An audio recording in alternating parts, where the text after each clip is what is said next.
All right. Anxiety Hangover live in three, two, one. Hello, everybody. So, I have a question for you. Have you ever woken up after a night of drinking with like that dreadful feeling, the thoughts of like, what did I do last night? Or did I make a fool out of myself? Or am I in trouble from something I did or something I said? I mean, I know I felt this many times when I was drinking. Not anymore now that I'm sober, of course. But yeah, that was a big problem, like something like going to a work party and did my did my boss see me make a fool out of myself dancing on the table. And maybe it wasn't that bad for you, maybe it was worse, who knows.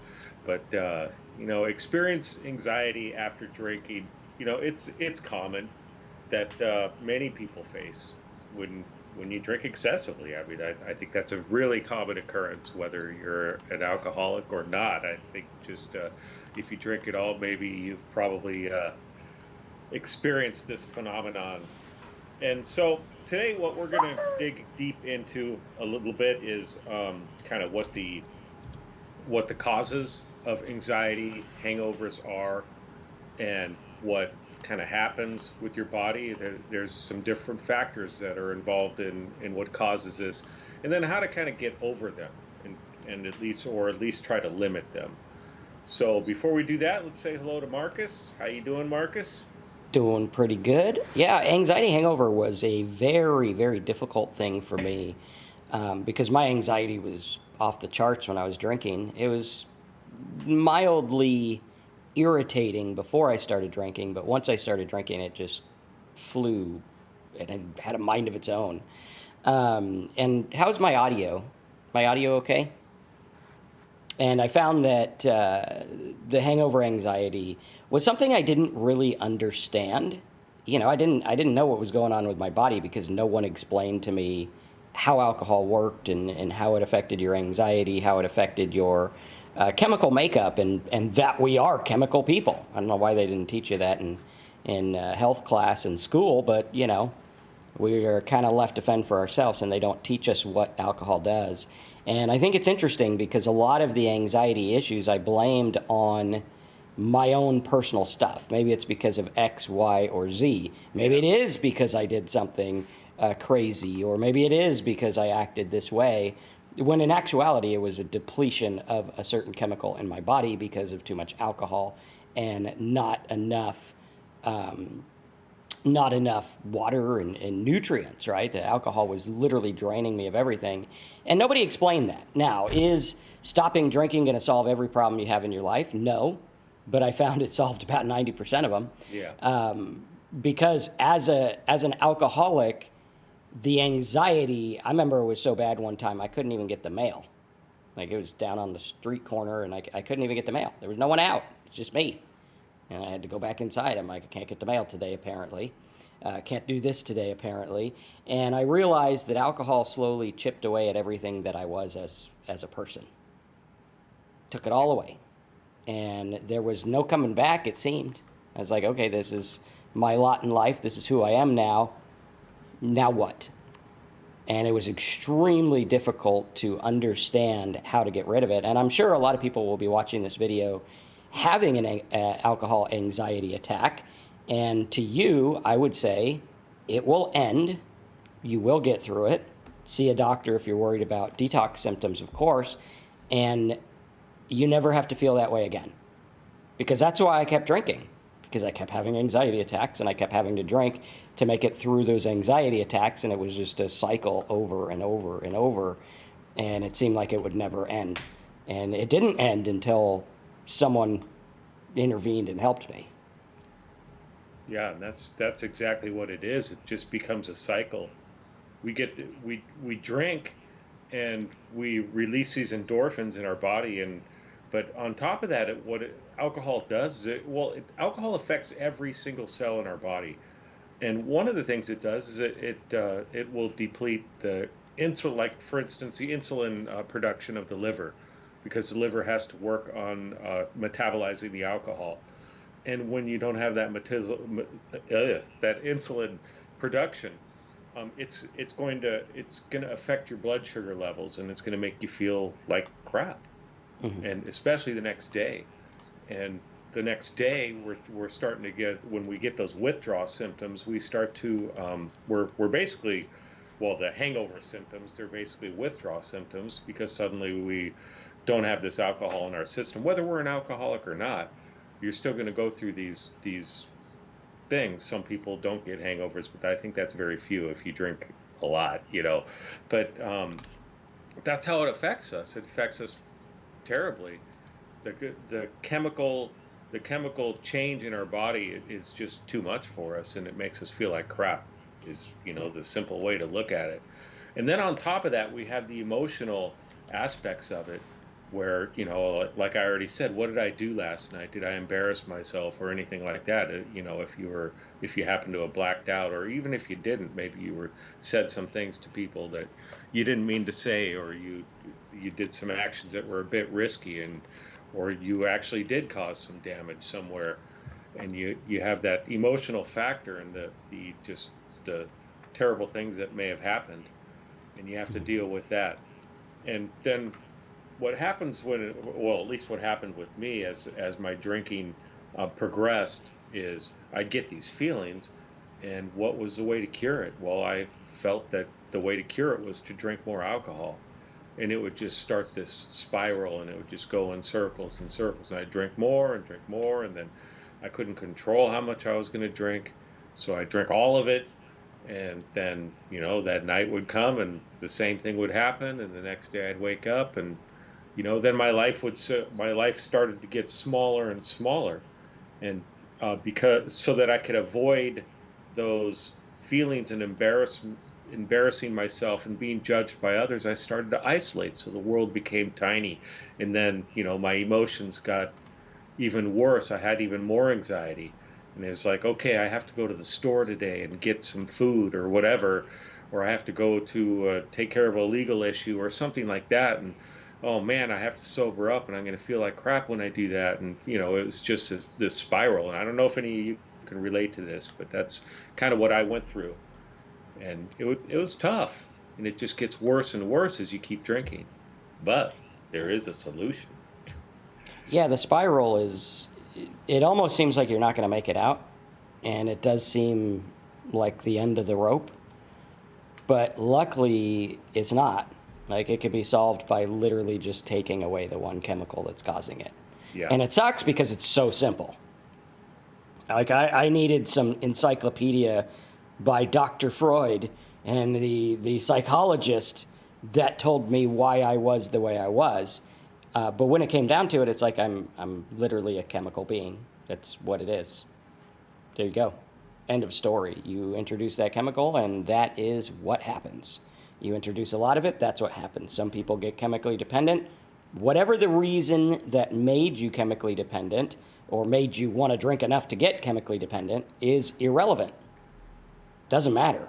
What matters is now you have this chemical problem, and you got to deal with the chemical problem, and that is it. That's all you got to do is say, how do I help with this? And once you realize that, I think it really starts the end of drinking, because now you are deliberately drinking knowing how it is. Now, when I was trying to get sober, and I would go 3 weeks on, 3 weeks off, a week on, a week off, I never really committed to the fact that alcohol was the problem. But once I committed to that, it was game over, because I'm like, okay, now I realize that this is the thing. If you have the thing, this is how you feel.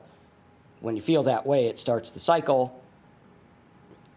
Stop it before it starts by not drinking. Yeah.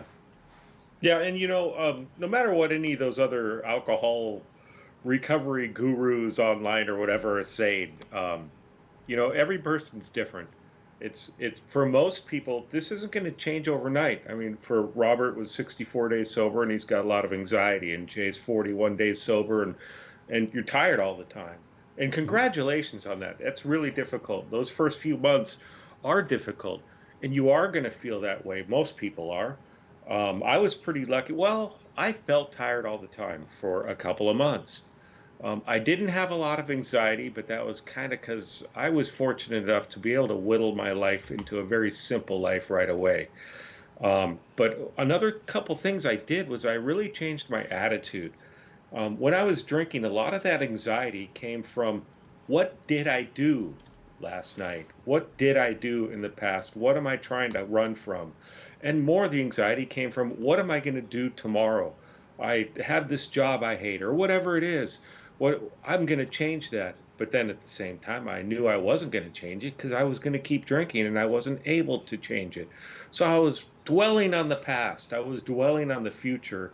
And the only now I had was that couple minutes of relief when I had the drink, and it really, as time went on, it really whittled down to a couple of minutes until it was drink until oblivion, and Mhm. that's was a lot of the causes. And when I got sober, I changed that attitude.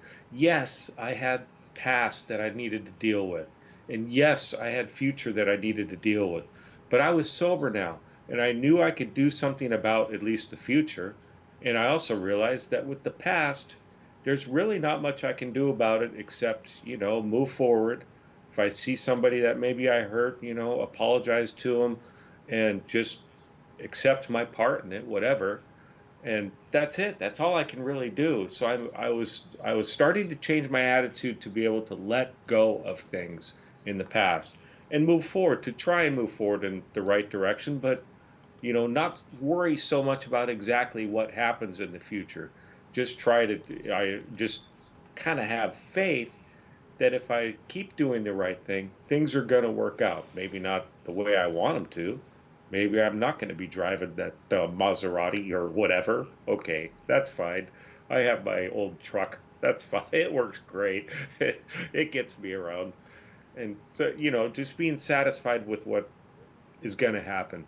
And then on top of that, being satisfied and grateful for what I have right now. And that was also really important. And in that early sobriety, you guys that are in that early sobriety, it may not seem like you have anything to be grateful for. But for me, it was simple things like I'm not hungover right now, or it's 11 o'clock at night and I need to go to the store and I can go. I'm Mhm. I'm fine. I'm sober. I can go to the store and get what I need and go home. No problem. And things like that. And that's what really helped me, and it helps me today to try to lower that anxiety level. And just, that's what works for me mostly. Yeah, and I think it's interesting because I'm very in tune to how I feel. Like I know some people, they're like, "Oh, whatever, I've had a headache for 6 months," and I'm like, "Don't you think you should get that checked out?" I'm like, I have a headache for 2 seconds. I'm like, "What's going on? Something's going on here." And I learned that even in sobriety, you have times like today. I've been sleeping terribly lately, and I woke up today kind of groggy, and it reminded me of how I used to wake up when I drank. Now, it wasn't the same because I didn't feel like I had the flu and, got in the ring with like, I don't know, Mike Tyson or something, right? But I did realize, okay, this is how it is, and it does pass. And a lot of it is, something simple as drinking water before bed, um, taking care of yourself. And alcohol is not taking care of yourself. Right. You think you're taking care of yourself emotionally, but it's not. That's a lie. Yeah, very true. Dave has a great suggestion, and that's working out, exercise. And Hmm. if you're able to get exercise, you need to go to the doctor first, and obviously go to a doctor if you're trying to stop drinking because it's dangerous. But I went to a doctor a couple months out. I mean, I was medically detoxed and all that, but a couple months after I got sober, I went to a doctor, got a physical, got everything checked out, make sure I could work out because that's what I've always done, but I just did it while drinking, and it was not pretty. But anyways, that's what I did, and then I was able to slowly start. And like, who was it? Jay was saying, he's constantly tired, and I was constantly tired, and it wasn't like I joined a gym and started pumping iron and running on the treadmill for 2 hours. It was I started walking my dog, and then I was able to hike a little bit. Started hiking a little bit, and I've always been a cyclist, so I'd go on a 5 mile ride, and it felt like 100. Things like that. And I Hmm. just started super slow. what a lot of people have, a lot of difficulty that they have in that first year of sobriety is they don't start feeling good right away. Maybe they have some parts of them that feel better, but some parts don't. Hmm. And then emotionally, as Marcus was saying, emotionally, so you start to get these feelings that you were kind of suppressing before when you were drinking, and that compounds your everything even more because all of a sudden you're feeling these feelings. The fear is there, the anxiety is there, and that's another thing that we have to kind of learn how to accept is that these feelings are there and that's all they are. They're just feelings. It's okay. Yeah. Those they're not going to kill us. Just keep moving forward. Try to go outside. A lot of there's suggestions for dealing with anxiety. One of them's meditation. I think it was Robert that mentioned it earlier. If not, I'm sorry for whoever mentioned it. But um, just going out in your yard, if you have a yard, go out there or go to a park or whatever and sit and relax. Be with yourself. Hmm. Do that for a few minutes. Exercise. Trying to eat right. That's a great thing, but really the top priority is not drinking. Take that alcohol out of the equation. That's for sure. But yeah, Absolutely. Yeah, I think that's super important is to realize, hey, what you're dealing with is very, very chemical. And you have to look at it that way and understand exactly what's going on. Because to me, understanding is key. If I don't know what's going on, like when I was drinking, I didn't know what was going on. It's like, I just don't feel good all the time. My life is terrible. Nothing's working. Why? And I didn't understand. But then when I understood, okay, this hangover anxiety, anxiety is tied to drinking. Once I learned that, it really started to change things. yeah. And as we go on in sobriety, and we what we're talking about here, talking about the anxiety, I'm kind of talking like anxiety is going to go away, and it's not. Absolutely not. I mean, I think Marcus is past 9 years, or he's close to it, and I'm 9 years and a couple of months of sobriety, and I myself at least have anxiety. Absolutely. I'm worried about the future. I'm worried about the retirement and whatever is going on and the storm that might be coming, the literal storm, pine tree that I'm afraid is going to fall. There's anxiety. there Hmm. it's there. But what can I do about it? Well, the tree I can have it taken down, right? Hmm. Retirement I can try to make sure I'm dealing with it. Trying to Yeah. take the steps. I'm not going to deal with it today. It just doesn't work that way, but Hmm. try to make the right steps towards the solution to the problem. Or a lot of people will have anxiety because a loved one is very ill or a loved one passed away or something. And those are things that we don't have a lot of control over. But what we do have control over is how we respond to these situations. Like when my parents passed, I had my dad passed during the COVID times, and my mom passed a couple years before, and I just did what I could. I visited as much as I could. I tried to take care of whatever, paperwork issues that needed to be dealt with Hmm. and tried to take care of the house and all the possessions and all that stuff and just took it one step at a time. And that's what really helped me with the anxiety. Still there, and I still have it today. Absolutely. But it's just something I'm able to work through now. And being Yeah. sober is the biggest key, definitely. Yeah. Absolutely. Cool. Well, I think that covers a lot about hangover anxiety and how it works and what to expect. If you guys are interested in learning more about how we get and stay sober and get all kinds of tools and resources, be sure to check out talksober.com. Over there, you can click the big yellow button. You can sign up. You get all kinds of MP4s or MP3s, MP4s, PDFs, all kinds of stuff to help you through the journey that we went through. And a lot of it is based on anxiety, which was really what I struggled with most in drinking and even when I got sober. It took a year before anxiety was even manageable. For a year, I didn't really do anything, right? I just stayed home and tried to manage my anxiety. And I learned a lot. And now, 9 years sober, it's weird. It's like sometimes I'm looking back like, hey, where's my anxiety? Usually I would be having anxiety. And I think there's a difference too with what Terry talked about with the anxiety he has now, which is retirement and trees and storms, which is, it's topical anxiety. Yeah. Right? It's like I'm anxious because, the news says the world is ending again. Right? It's apparently been ending since the beginning of time. Right. But that's topical anxiety, where we're talking about anxiety hangover. It can't be explained other than it is a chemical reaction. Yeah. And I remember even before I started drinking heavy, I would have the chemical reaction of anxiety in my body and my mind, and it wasn't explainable. I mean, how do you deal with that? How do you deal with, like, why am I anxious sitting here? What is that about?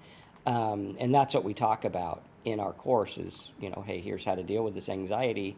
Here's what's going on, and here's how to slowly climb your way out of it. And it does have to be slowly, because it is one of those things where, like, you have to learn to live again. Yeah. And hey, I just wanted to give a shout out to Dave and Donna and all the regulars that are here that I didn't mention, and then any of you new people, welcome. Hey, if you do sign up for our program, I'll give you a free private call with me. We can talk, see where you're at, see how we can help you. And thanks for All right, showing up. guys. Sounds good. Hop on over to talksober.com. See all the resources. There's some free stuff there too. And if you got any questions,